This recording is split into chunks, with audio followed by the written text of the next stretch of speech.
Most people know Sleeping Beauty as the princess who pricked her finger and woke to a kiss. But the original tale was far more terrifying than the sweet bedtime story you grew up with.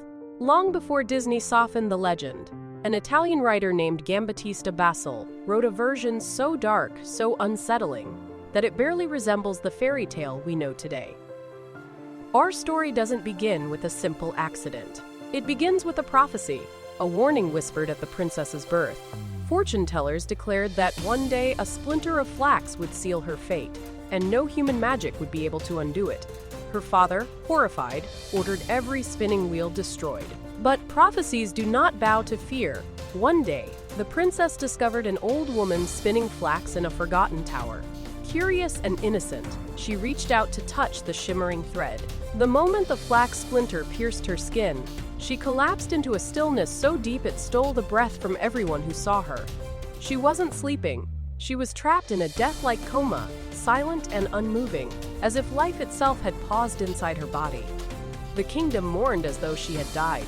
Her father locked her in a hidden estate deep in the forest, lying her gently on a velvet bed, surrounded by riches she would never see again. Time moved on. Years passed. People forgot the princess who never woke. Her story faded into rumor, then into legend. But the darkest twist of all was still to come. In this early tale, she did not awaken from a true love's kiss. She didn't awaken from love at all. One day, a wandering king happened upon the abandoned estate. He found the young woman lying motionless on her bed, still as a statue and impossibly beautiful. Basile's tale describes his reaction with chilling simplicity. He was overcome by desire. And while she slept, unaware and unable to resist, she became pregnant with twins. Months passed. The princess remained unconscious, untouched by time, until the day she gave birth. Her babies, a boy and a girl, were born beside their sleeping mother, crying out into a room with no living witness. Hunger drove one of the newborns to crawl toward her, searching for milk. In the process, the infant sucked the splinter of flax from the princess's finger, the very object that had cursed her. And just like that, the spell broke. Not with romance, not with heroism, but with an accident. The princess awakened, confused, terrified, and suddenly a mother with no memory of how any of it had happened. She gathered her twins and cared for them as best she could in the abandoned estate, waiting for someone, anyone, to explain the nightmare she had awakened into. Eventually, the king who had discovered her returned. When he saw her awake, he revealed everything, and in an unsettling twist, he claimed her as his own. But there was one enormous problem. He already had a queen.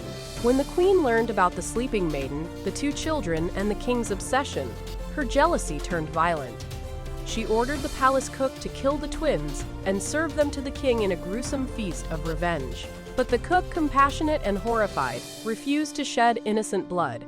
He hid the children instead and served lamb dishes while pretending they were the twins. The queen didn't stop there. She ordered guards to burn the princess alive, blaming her for seducing the king even though the truth was far more sinister. But as the fire was prepared, the truth spilled out. The king learned of his queen's murderous plans, and in a rare moment of justice, he condemned her instead. The princess, the twins, and the cook were spared. And in a final twist that feels both unsettling and inevitable, the king married the princess he had violated, and she became queen, ruling beside the man who had caused her suffering. This is the origin of Sleeping Beauty, a story not about kindness or romance, but about fate, danger, and the vulnerability of innocence in a world ruled by power. It wasn't designed to be a gentle fairy tale. It was written as a warning, a reminder that curses aren't always magical. Sometimes the real curse is the world itself, and the people who twist innocence to suit their desires. If the Disney version is a dream, the original is the nightmare hidden beneath it. A tale that forces us to ask, what other fairy tales were never meant for children at all? Leave a comment below, share, like, follow, and subscribe for more.